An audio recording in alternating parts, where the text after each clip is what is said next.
Tres grandes errores caracterizan la educación que reciben hoy nuestros hijos y nuestros nietos. El primero es no tener en cuenta dos de las enseñanzas más importantes de la neurociencia. Que la razón no sirve para nada sin las emociones, por una parte, y que el cerebro es un órgano muy sofisticado, difícil de comprender, pero enormemente plástico. El segundo error del sistema educativo es no aceptar que los maestros han de lidiar con la diversidad cultural que existe actualmente en las aulas, pero también con lo que tienen en común todos los alumnos: las emociones, la rabia, los celos, el menosprecio. ¿Cuál es el tercer gran error? El tercer gran error de las escuelas de este siglo es la jerarquización de las asignaturas que arrastramos de siglos pasados. Y es que hoy en día es perjudicial colocar en el último eslabón, detrás de las matemáticas, la lengua y las humanidades, las materias creativas y artísticas. Para corregir estos errores, lo más eficaz es introducir en las aulas el aprendizaje social y emocional. Y es de eso de lo que vamos a hablar hoy en Redes. René, dedicamos tanto tiempo, tanto dinero y tantos recursos a las escuelas. ¿Son necesarias? ¿Para qué sirven? En primer lugar, las escuelas son necesarias porque forman una comunidad de nuevas generaciones que tienen que vivir juntas y trabajar juntas en el futuro para dirigir una sociedad. Y lo cierto es que no hay mejor lugar que la escuela para ayudarlos a descubrirse, a conocerse, a entender cómo lidiar los unos con los otros. ¿Qué modelos de escuelas hemos tenido? Ha habido bastante variedad. Escuelas como las escolásticas, ciertas escuelas latinas que eran ante todo para lo que llamamos formación del carácter de los jóvenes, para ayudarles a crear personalidades que a la sociedad le gustaría tener. Pero el énfasis en la formación del carácter o aprender a internalizar ideologías, como las escuelas religiosas, los seminarios, etc., se sustituyó en los siglos XIX y XX por escuelas que, ante todo, querían preparar a los jóvenes para la economía, para el mercado laboral. Y muchas dicen actualmente que su objetivo es el desarrollo general del niño, que implica el desarrollo del niño en los aspectos cognitivo, intelectual y social, emocional y ético. Lo curioso es que si vas a su plan de estudios, los tres últimos no suelen figurar en él como aspecto formal, integrante de... ¿Te refieres a lo social, emocional y ético? Sí, no tienen clases sobre habilidades sociales, emocionales, ni morales o éticas. En el organismo del niño, esas cosas no pueden separarse. Por ejemplo, si quieres hacer bien tus deberes y tener buenas notas, necesitas un cierto grado de autocontrol. Tienes que ser capaz de aplazar... Sí, los pequeños placeres. Determinados pequeños placeres y disciplinarte de verdad para hacer los deberes. O necesitas planificar. La necesidad de planificar el aplazamiento de nuestros pequeños placeres no se consigue aprendiendo aritmética o matemáticas o francés o lo que sea. Te daré otro ejemplo. Es extremadamente importante, de hecho es la primera habilidad que aprendes en los denominados programas de aprendizaje social y emocional, que un niño perciba y sea capaz de gestionar adecuadamente sus sentimientos. Un niño que conoce las emociones es un niño que funciona mejor, porque si tiene miedo a fracasar, ya no dice, los deberes son una mierda. No, dice, me temo que no soy capaz de terminar mis deberes. Si acude a ti y te dice eso, entonces sabes qué puedes hacer por él. Y él puede aprender a lidiar con ello también. Exacto. Pero lo contrario también es cierto. Enseñar a los niños a interpretar las emociones de otras personas, sobre todo los adolescentes en la pubertad. Durante la pubertad, cambia la forma en que los niños decodifican las expresiones de las emociones de otros. Por ejemplo, en la adolescencia suelen interpretar la preocupación como enfado. Así que, si su madre está preocupada por algo peligroso que hicieron, podrían decirle a su madre: «Mamá, ¿por qué estás siempre tan enfadada?». Y la madre les contesta: «No estoy enfadada, solo preocupada». Pero el niño, debido al hecho de que decodifica, entre los 12 y los 15 años, las expresiones de las emociones de distinta forma, no lo interpretó así. Y es posible que la madre piense que carece de empatía. Si le enseño a un niño a interpretar bien las emociones de otros, mejorará su capacidad de conectar, de construir relaciones con otros y de empatizar con ellos.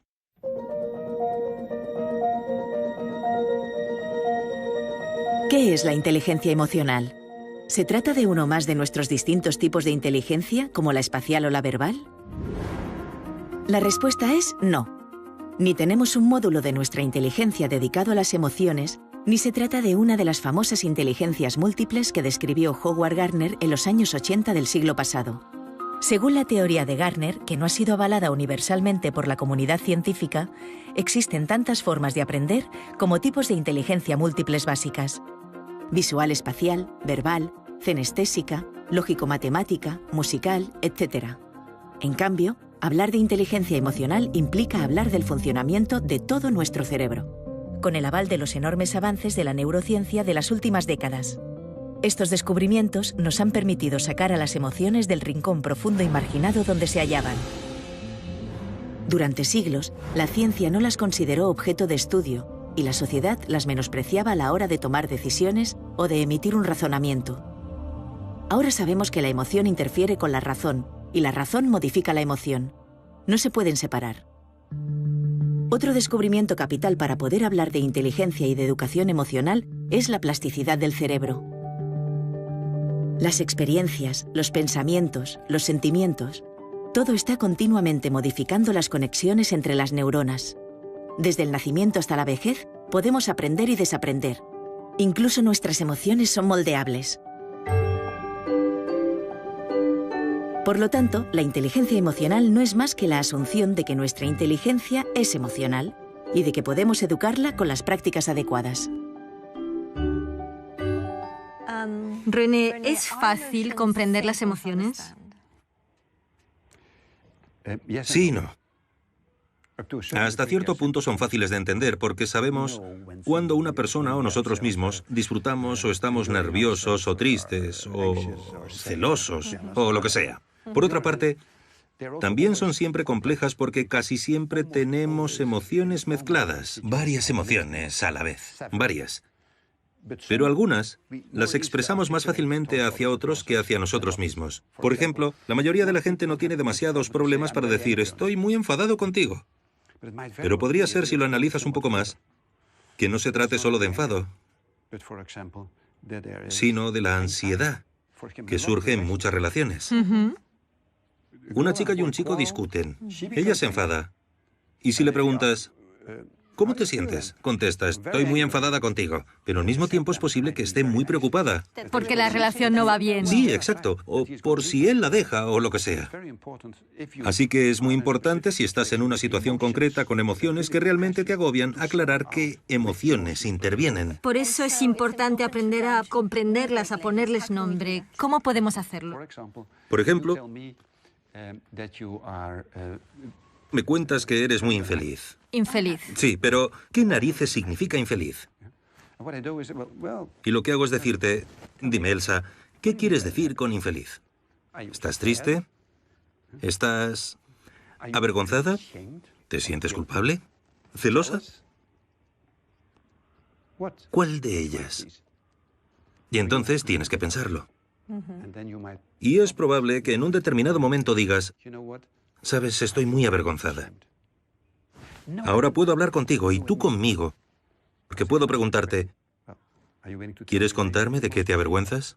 Y cuando te hago esas preguntas y tú las verbalizas, de repente las ves claramente. Y en cuanto las ves claramente, puedes adoptar una postura al respecto. ¿Sabemos distinguir las emociones?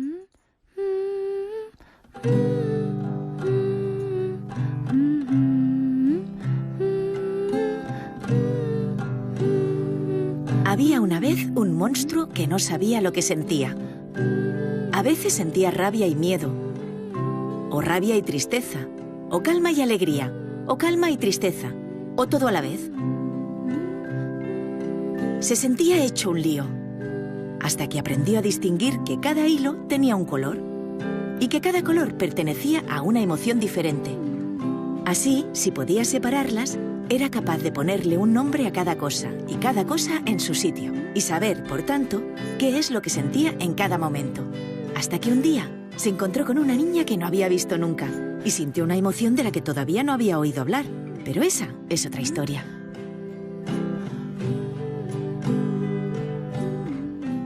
¿Cuándo podemos empezar a enseñar a los niños acerca de sus emociones? Yo diría que empieces alrededor de los 2 o 3 años y sigas hasta que terminen el instituto. Alrededor de los 17 o 18 años, basándote en las distintas etapas de desarrollo. Con 3 años, un niño o una niña se acerca a otro y coge un juguete. Si estás cerca, como adulto, y el juguete no es del niño que lo cogió, sino del otro, uno de los papeles que tienes como padre es parar a tu hijo y decirle, espera un minuto, míralo. ¿Qué estás haciendo? Está llorando. ¿Y por qué llora? ¿Qué tienes en la mano? Es su juguete. ¿Podría estar llorando porque cogiste su juguete sin pedírselo? Así le estás ayudando a tu hijo ya a los 3 años a desarrollarse emocionalmente. Y a ser consciente. Sí, a desarrollarse y ser consciente. Y si lo vas reforzando de acuerdo con las fases de desarrollo del niño, le ayudas enormemente. Las emociones son la esencia, el núcleo sobre el que se construyen las relaciones y se toman las decisiones. No son un lujo biológico. Al contrario. Y podemos educar las emociones, no son simplemente cosas naturales que traes contigo al nacer. No, podemos educar las emociones de 2 formas. Aprender a percibirlas, a indicarlas adecuadamente. Expresarlas, pero también a gestionarlas. Entonces, si tantos datos confirman que las habilidades sociales y emocionales son importantísimas para los niños en todos los ámbitos, el empleo, sus relaciones con los demás, su salud mental... Y física. Y física, ¿por qué todas las escuelas no los ponen en práctica de la misma forma que enseñan matemáticas? ¿Por qué no enseñan estas habilidades? La mayoría de las escuelas no lo hacen de forma sistemática.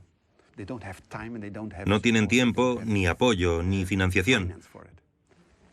Pero lo más importante es que no saben cómo hacerlo. No se les ha asesorado respecto a cómo hacerlo de la mejor forma posible. ¿Quién asesora? ¿Cómo se hace? Hay un montón de bibliografía y estudios al respecto. Una de las cosas que indican dichos estudios suele ser tan sencilla como tener clases. Y sé que algunos de los directores me dirían, ¿se te ha ido la olla? Sobre habilidades sociales, emocionales y éticas.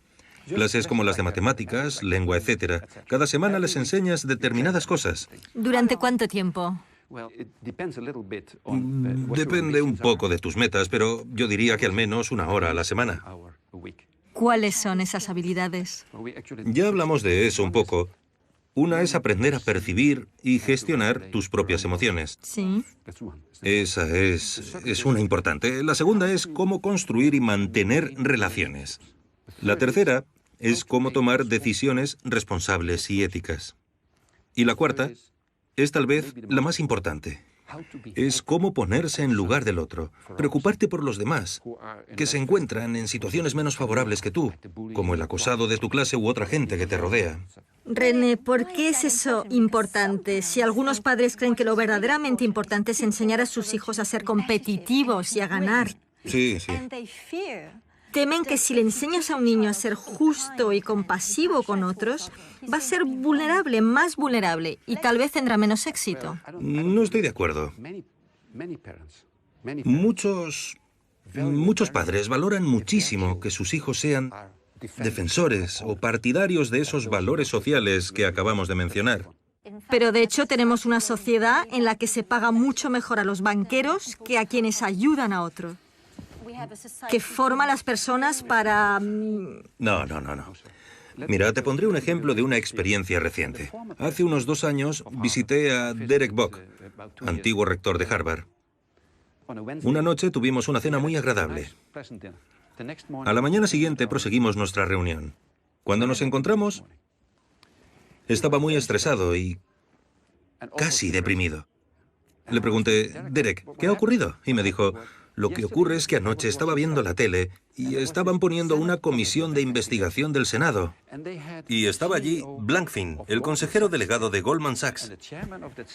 Y el presidente de la comisión del Senado le preguntó, ¿sabía que su empresa vendió hipotecas basura por $800 millones a un banco holandés? ¿Era consciente de que les vendía basura? Y Blankfein dijo, señor presidente, no es ilegal. Y le dijo, esa no es mi pregunta. ¿Cree que lo que hizo es moralmente aceptable? Y le dijo, señor presidente, no era ilegal.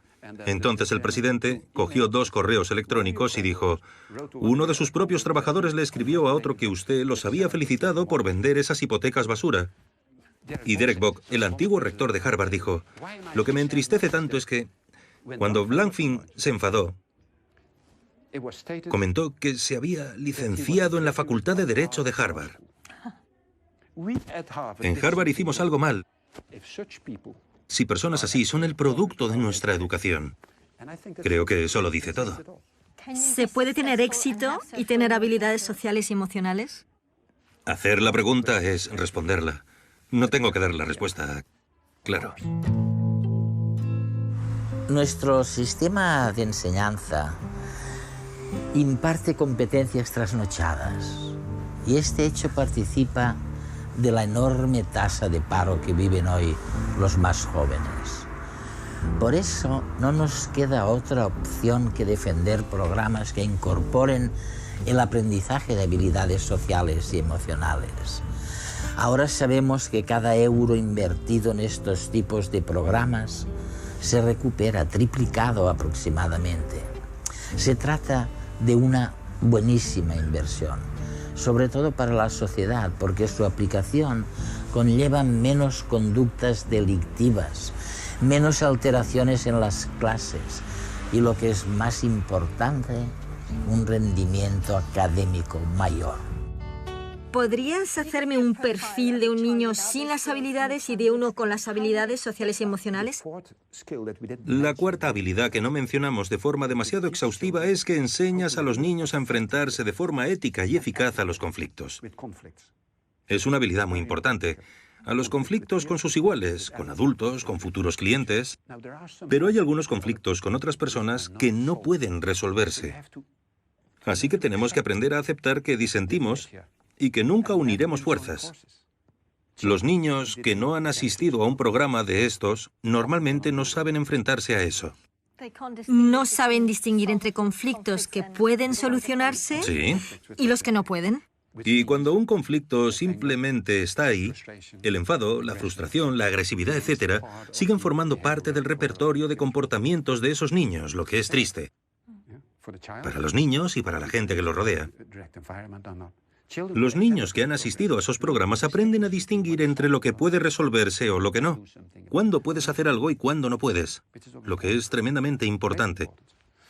Por poner un ejemplo, si tus padres riñen en casa entre ellos sobre su relación, como niño difícilmente puedes hacer algo. Pero algunos niños no pueden abstenerse.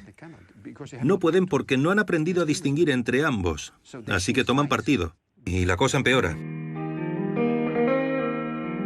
Los beneficios de los programas de aprendizaje social y emocional en las escuelas para fomentar el desarrollo de niños y jóvenes han sido demostrados en 7 ámbitos relevantes. Desarrollo de habilidades sociales. Reducción de comportamientos antisociales. Disminución del abuso de drogas. Incremento de la autoimagen positiva. Aumento del éxito académico. Mejor salud mental. Aumento de comportamientos prosociales. ¿Qué otra cosa haría mejor un niño que tenga habilidades sociales y emocionales? Deja que te ponga un ejemplo impresionante. Una parte del programa de habilidades para la vida es que también enseñas a los niños a enfrentarse a problemas afectivos graves e incluso tus propias tendencias suicidas, sobre todo en alumnos de secundaria. En una de las clases se pide que los niños se reúnan y piensen qué tipos de dolencias o síntomas tiene una persona que padece depresión. Y son muy capaces de hacerlo en grupo. Saben lo que es. Saben lo que es una persona triste. Triste y deprimida. Y una de las preguntas que les hacemos a esos niños es, imaginad que estáis en ese estado durante mucho tiempo. ¿Qué podríais hacer para aliviarlo?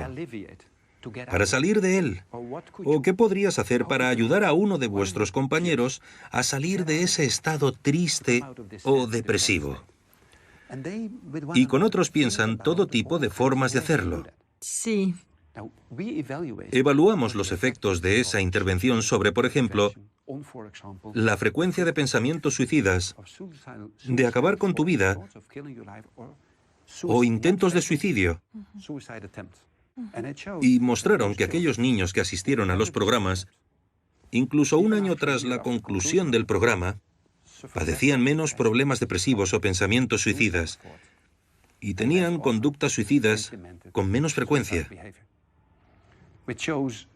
Lo que demuestra que también en lo que se refiere a la salud mental y las enfermedades mentales peligrosas, los programas merecen mucho la pena. Hacemos lo mismo en uno de los módulos sobre problemas de ansiedad, miedo al fracaso en la escuela, ansiedad social, todos los tipos de ansiedades que puedes tener. Lo que vemos es que un año después de la finalización de los programas, los niños que han asistido se enfrentan mejor a la ansiedad, suelen estar más predispuestos a pedir ayuda o simplemente sufren menos. Dinos más cosas que distinguen a los niños que reciben esos programas. Otro rasgo distintivo muy claro es que los niños que siguen estos programas son capaces de distinguir mejor lo que les gustaría ser en el futuro o lo que tienes que hacer para conseguirlo y lo que te gusta, lo que disfrutas a corto plazo. Así que son más capaces, por así decirlo, de negociar con sí mismos. De trabajar por sus metas. Eso es, sí. Tener metas y trabajar para conseguirlas. ¿Cuánto tiempo lleva formar a buenos formadores en habilidades sociales y emocionales? Los formamos durante 3 días consecutivos y ya en el primer día y medio los reprogramamos, por así decirlo. Porque les enseñamos lo que queremos que enseñen a sus alumnos y les ayudamos a internalizarlo ellos mismos. Y luego les damos 2 clases de seguimiento de forma que empiecen sus clases y puedan tratar cualquier cuestión que surja mientras están ocupados con sus niños. Uno de los principios, casi diría los trucos, que enseñamos tanto a alumnos como a profesores es que si estás enfadado, por ejemplo, con un alumno, antes de decidir cómo actuar, echando del aula al alumno, por ejemplo, tú utilices el principio del semáforo, contar hasta 10. Lo que suelo hacer es enfadar a los profesores y, lógicamente, empiezan a protestar y a gritar y entonces digo, parad el carro, utilizad el principio del semáforo. Entonces pueden ser técnicas muy sencillas. Es muy sencillo. ¿Algunos alumnos se benefician más de esos programas que otros? Esa es una cuestión sumamente importante. Sabemos por nuestro programa, la evaluación de 15 años, una serie de estudios de control experimental, pero también por otros, que se benefician más aquellos alumnos más necesitados. Allí donde se encuentran los mayores problemas es también donde se consiguen los mayores avances o éxitos. Lo que implica que, cuando no se proporciona a los alumnos este tipo de programas, los privas todavía de más cosas. La educación del niño deberá estar encaminada a desarrollar la personalidad, las aptitudes y la capacidad mental y física del niño hasta el máximo de sus posibilidades. Así lo dice la Convención sobre los Derechos del Niño, que entró en vigor hace más de 2 décadas. La mayoría de las escuelas y de los sistemas educativos del mundo violan ese punto de la Convención, porque la mayoría de escuelas y sistemas educativos no contemplan las medidas necesarias para el éxito académico, social y económico del niño.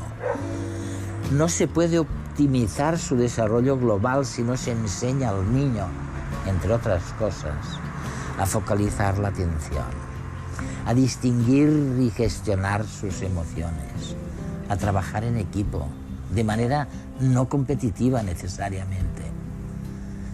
Hay una gran revolución educativa pendiente antes de cumplir la Convención sobre los Derechos del Niño de 1990. Vamos con retraso. Padres, maestros y políticos son los encargados de empezar esta revolución.